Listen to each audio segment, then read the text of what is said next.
Support comes from the Missouri Forest Products Association, committed to conservation and careful management of the state's forests to make them more resilient and better habitats for wildlife. ChooseWood.com. From St. Louis Public Radio. This is St. Louis on the Air. The New York Post reports that he told an organizing barista in Long Beach, if you hate Starbucks so much, why don't you go somewhere else? Do you feel like that's an effective argument? Yeah, it seems to be backfiring. You can hear anyone tell you, like, hey, just go get a different job, get a better paying job, right? One that works you less. But we're doing this union because we want to work at Starbucks. We want it to be something that's sustainable. I think the company right now has been pretty clumsy and heavy-handed in its opposition. It's just nice to be seen and heard. I'm Sarah Fensky.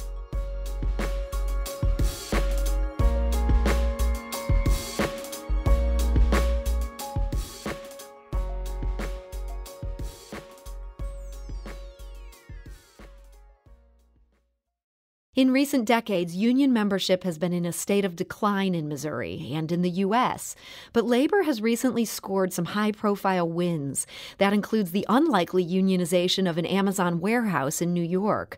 The JFK 8 warehouse was organized by a fired employee operating without the backing of labor.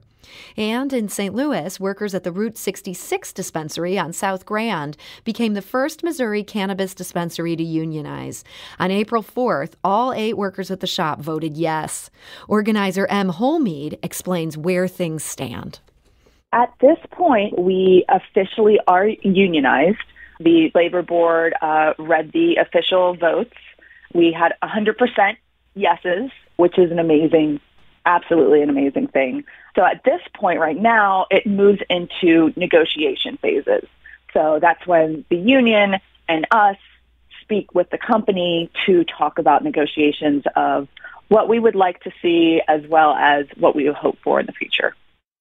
Hired in July, M. Holmead says their coworkers joined Route 66 with optimism about the new industry and excitement about working around cannabis. But M says that feeling quickly collided with concrete problems in the workplace.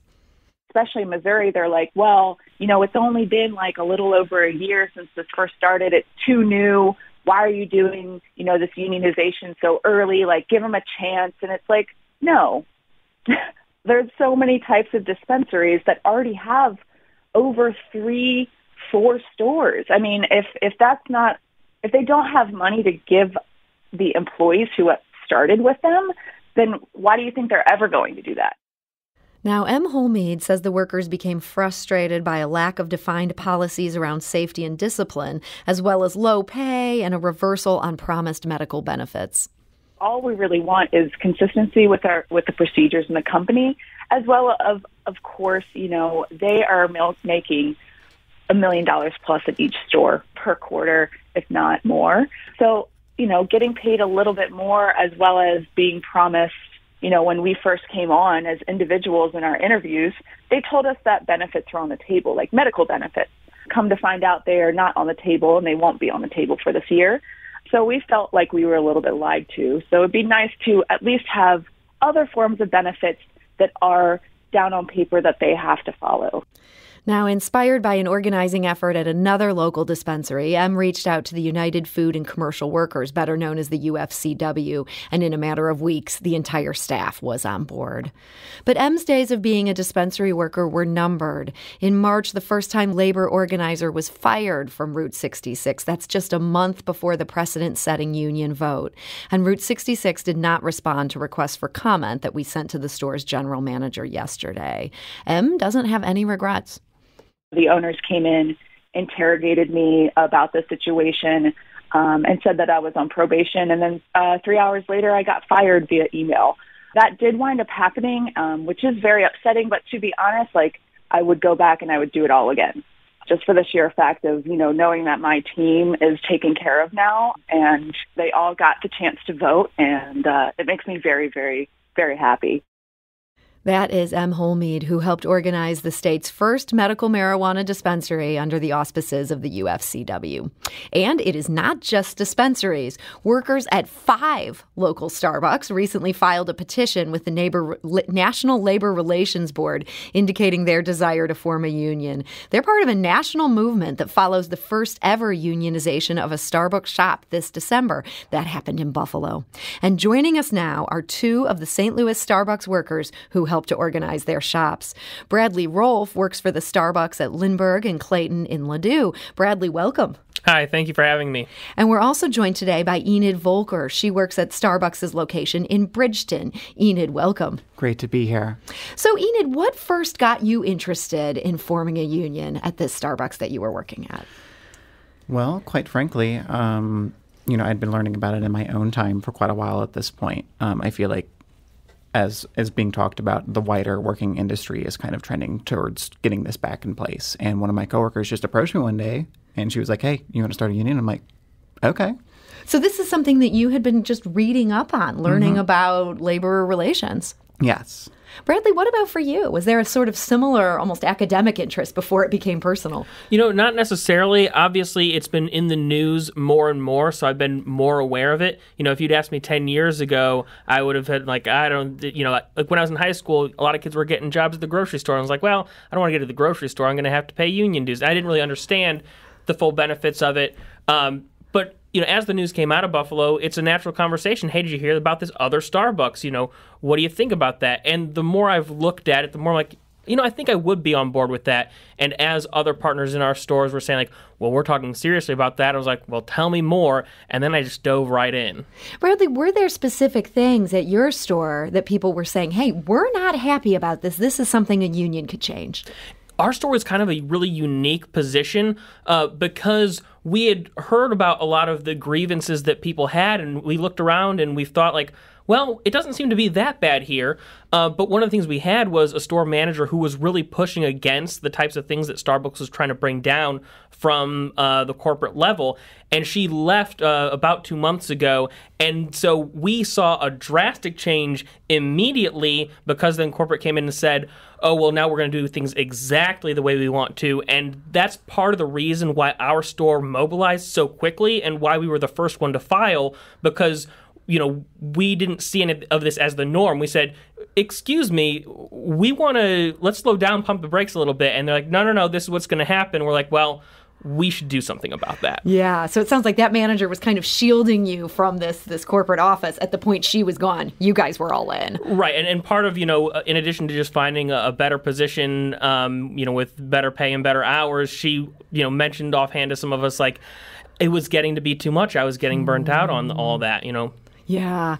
Enid, was it a similar situation at your shop in Bridgeton where overall things were okay, but... Gosh, my shop in particular is a little strange because we've had, during COVID, it was like very low worker count. It was like 10 or less, I think 6 even at some point. Managers have been cycled through.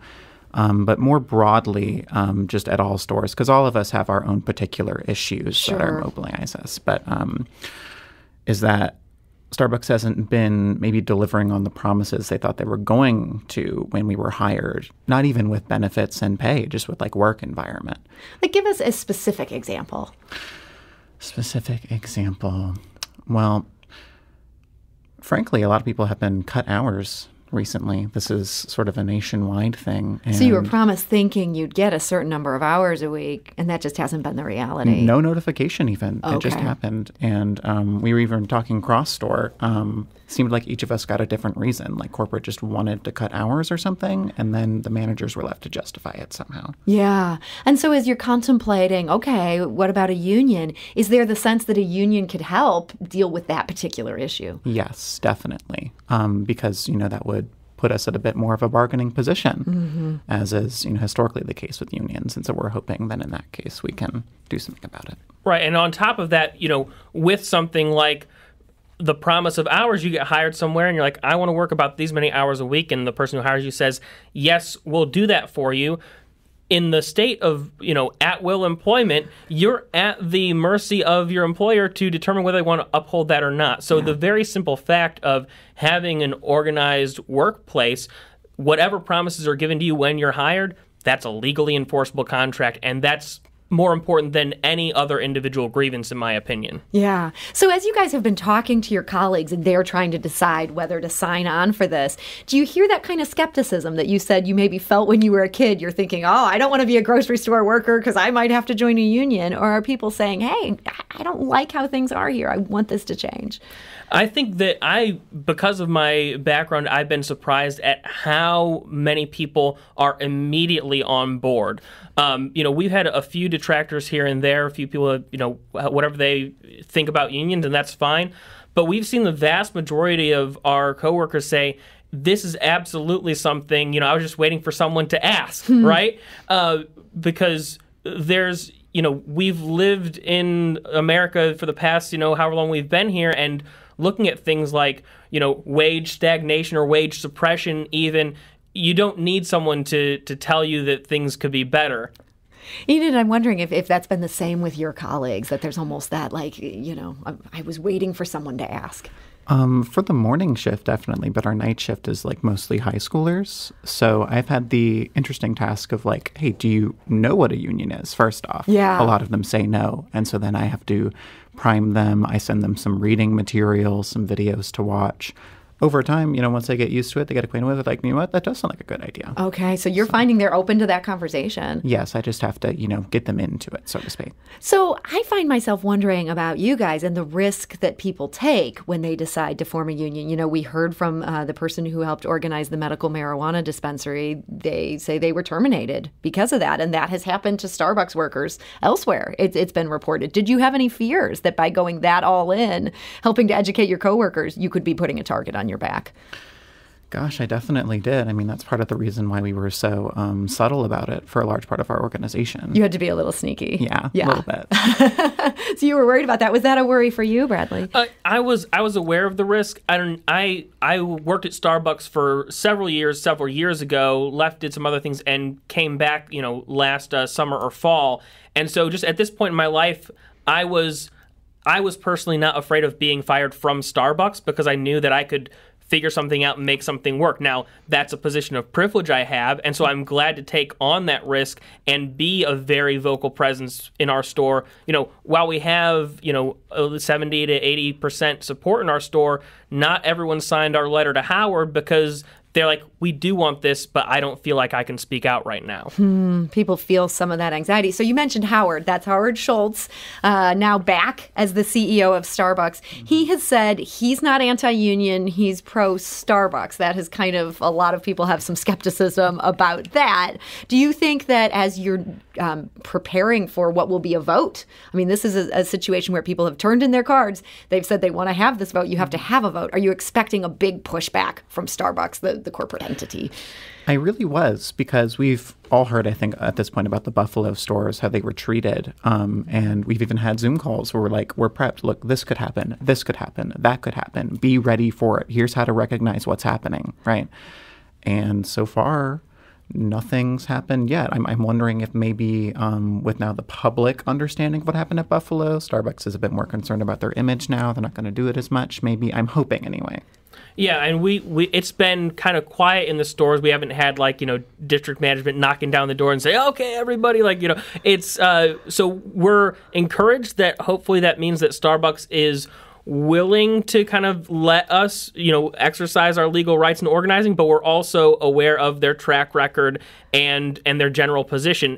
Howard can say all day long that he's not anti-union, but he has a track record of being anti-union, and honestly, the union is pro-Starbucks. Mm-hmm. As a large publicly held corporation, Starbucks' only accountability is to its maximizing its profits, and in order to maximize profits, one of the things you do is cut expenses, and one of the biggest expenses you have is labor.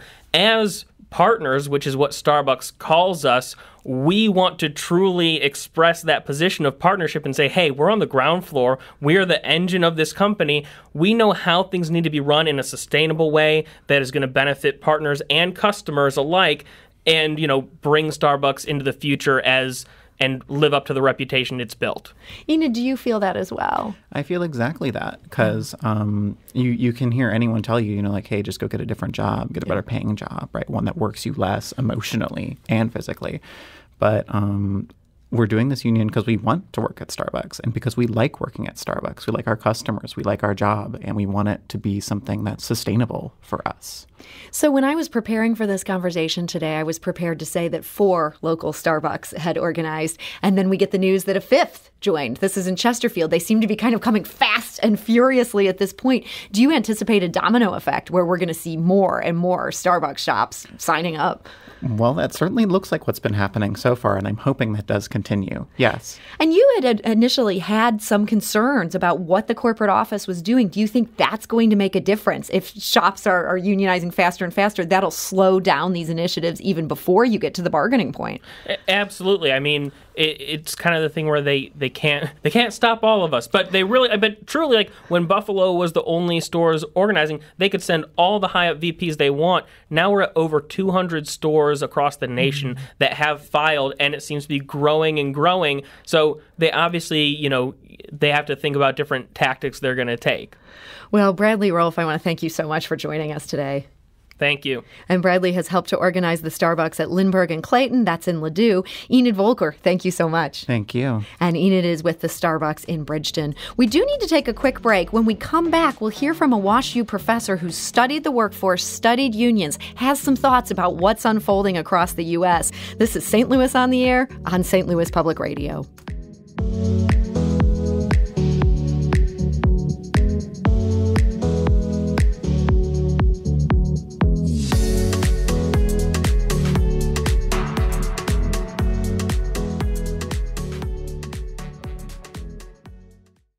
Support comes from the Missouri Forest Products Association. Missouri produces wood pallets, railroad ties, white oak barrels, hardwood floors, and more. Details on the variety of products made in the state are at choosewood.com.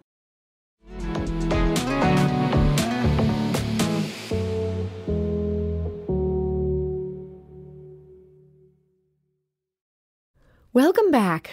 Before the break, we heard from 2 Starbucks workers who persuaded at least 30% of their colleagues to sign on to unionization efforts. They'll have an election in a month or so. Now, 5 local Starbucks have taken that plunge, and workers at one local medical marijuana dispensary have also voted to unionize. They're the first to do so in Missouri. So union organizers have scored some high-profile wins in recent months.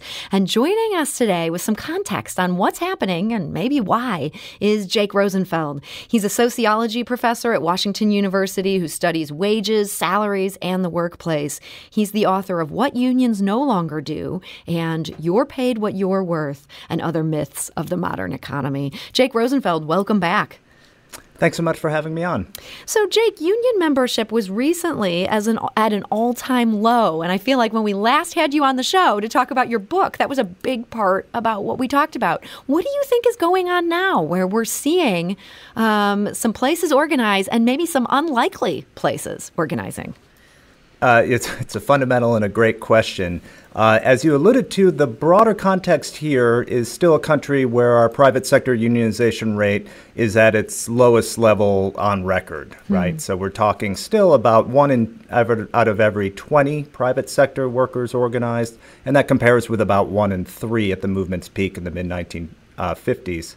I've been studying these issues for going on 2 decades now, and long enough to remember multiple times in which a union victory here or there was seen as a potential turning point. In these prior efforts, no point was turned. Unionization continued to decline. But these recent victories really could be something new. And I would add to the kind of really impressive and fast spread of the Starbucks campaign, the absolutely watershed vote we had in Staten Island at an Amazon warehouse a little over a week ago.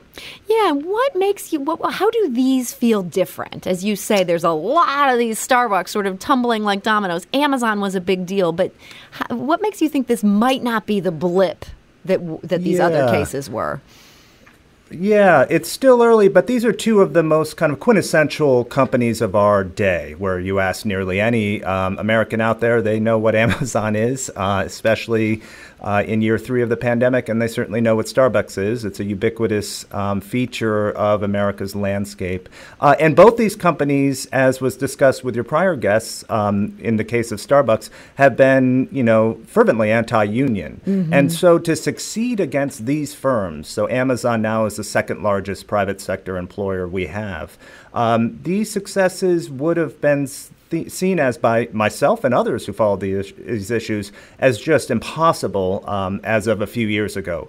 And proving that they're not, I think really at least provides a kind of case study of success that unions have been looking for years now. It's interesting thinking about the Starbucks type environment, a medical marijuana dispensary. These are not the sort of factory line jobs that some of us Gen Xers might think of as what a union job generally is. Do you think these new union jobs are different than the old union jobs in some ways? I think they will have to be if this is going to actually scale, given that when the union movement was at its peak here, 1 out of every 3 workers was connected to manufacturing, worked in, factories, worked the lines. And now we're talking about single digits of the number of workers, the percentage of workers who work in manufacturing. So if unions are going to rebound, and if they're going to grow in the private sector, you're going to have to see them succeed in the service industry. And that's why I think Starbucks and how quickly Starbucks has spread is so encouraging from the perspective of organized labor. So as we're looking at the decline of unions, and those numbers are so eye-catching, it used to be 1 in 3 private sector workers, is that mainly attributable to the fact that there just aren't as many factory jobs, or is there more at play here that has caused the decline of unions? It's a great question. Unfortunately, I don't have all day, but the kind of core issues here, absolutely. We've seen a decline in private sector unionization kind of throughout the developed world. And a lot of that has to do with the changing nature of employment, the move from manufacturing to service. But the decline here was steeper and more widespread than we see in our peer countries. So take transportation. Take construction, right? These aren't industries that can be outsourced or in many cases automated, but yet we saw steep declines in unionization in industries not prone to automating, not prone to shipping facilities overseas. And that speaks to, I think, decades of employer resistance that proved incredibly successful for a long, long time. So you talk about employer resistance. Boy, is that a great transition to talk a little bit about Amazon. They are objecting to this union vote in Staten Island. How much power do they have in this situation? Do you think this organization that happened there is something that they can get overturned? Yeah, it's a great question. So you don't want to take anything away from this victory.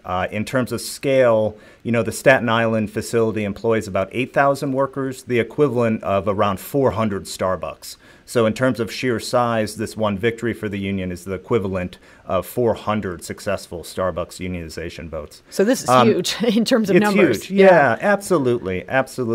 But it's just the beginning, as you mentioned, of a long process to deliver on what the union organizers had promised the workforce.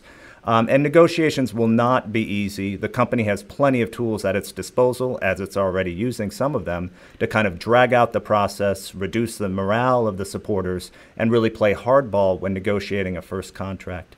That's why, looking to the Starbucks campaign, I think it's so critical for the Amazon win to spread. Because having to combat a union at just one location is relatively easy for as deep-pocketed and massive a corporation as Starbucks is.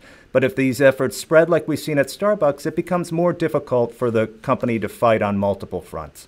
So this is a little bit of a digression, but personally, I'm so intrigued by the fact that this Amazon warehouse was unionized by somebody who didn't have the backing of one of these big national unions. Does that also give this fledgling union attempt a much tougher road to hoe?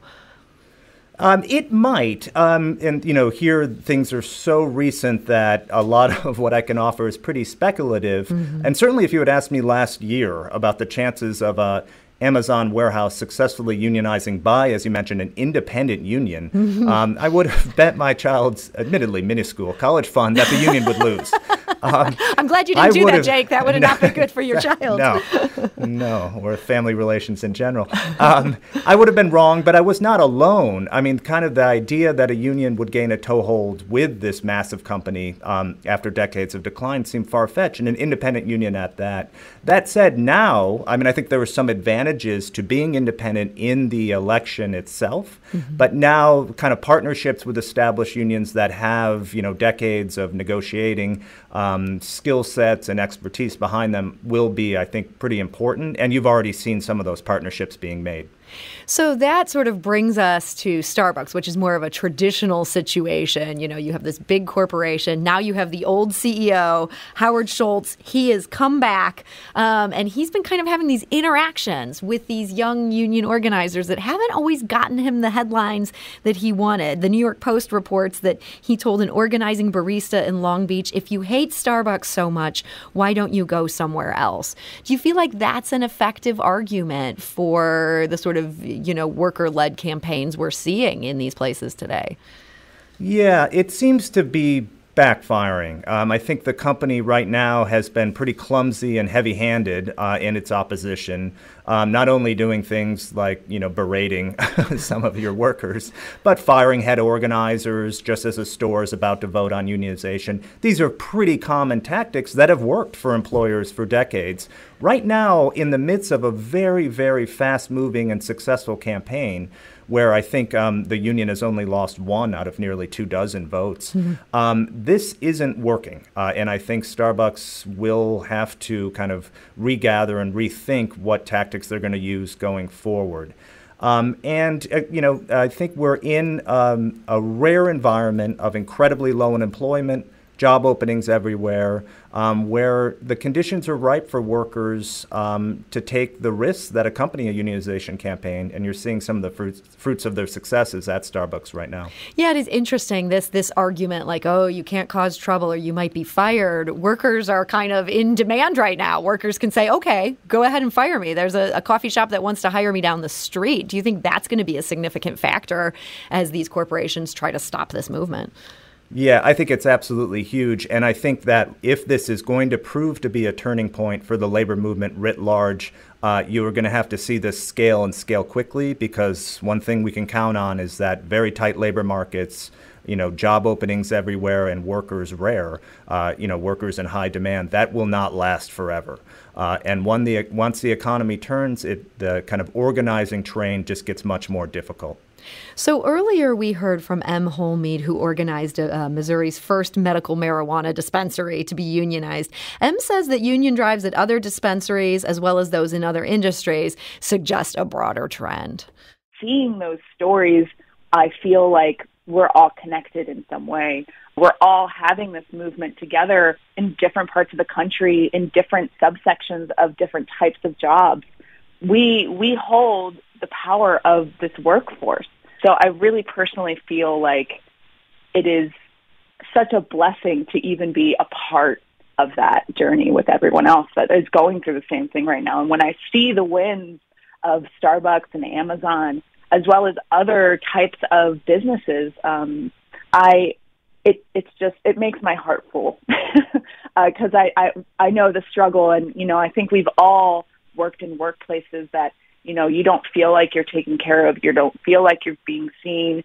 Things that you say or ask or request of the company, they're dismissed. So, it's just nice to be seen and heard. And that is M. Holmead, who helped organize Missouri's first medical marijuana dispensary to be unionized. Jake Rosenfeld, what strikes you in listening to their thoughts there? It's absolutely inspirational, and it kind of reflects what we're seeing in more and more survey research on the topic. So Gallup has been asking Americans whether they approve or disapprove of unions going back almost 9 decades now. And right now, about 2/3 of the population reports that they approve of unions. And that's incredibly high, especially given that most of us are not in a union. And so there does seem to be this moment. And what we know from other work is that unions are especially popular among younger workers, as we've seen in your interviews issues in the Starbucks campaign, in the Amazon campaign, these are oftentimes led by younger workers who've decided that the old rules of the workplace are not working for them and are really taking the initiative here. So this is such an interesting moment in time, and I imagine it's particularly interesting for you since this is a topic you have been studying for years. It's all prepared you for this moment. What are you going to be watching as these union drives continue to unfold across the U.S.? Yeah, it's a great question. I think given the kind of scale that I mentioned earlier, watching Amazon will be absolutely key. That if it stays confined to one warehouse on Staten Island, then I would worry about whether this is just one of those kind of lost moments of years past. But if that really takes off jointly with the success of the Starbucks campaign, then I think there really could be something brewing, to use a metaphor here. And that would represent a kind of sea change of what I've been used to seeing for years and years in which I've been studying these issues. Well, Jake Rosenfeld, I want to thank you so much for joining us today. Thank you. And Jake is a sociology professor at Washington University. He is the author of What Unions No Longer Do and You're Paid What You're Worth and Other Myths of the Modern Economy.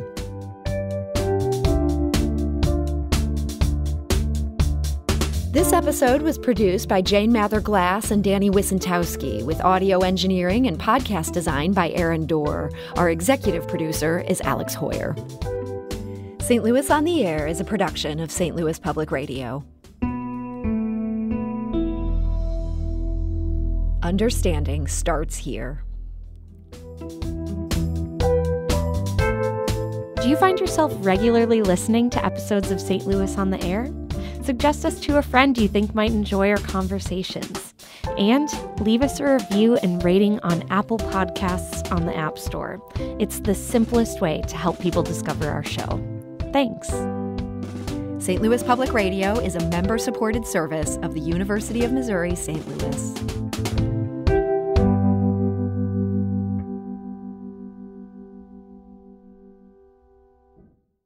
Support comes from Missouri Forest Products Association, committed to sustainable and sound conservation of the state's forests, which support more than 41,000 Missouri jobs, resulting in a $10 billion industry. ChooseWood.com.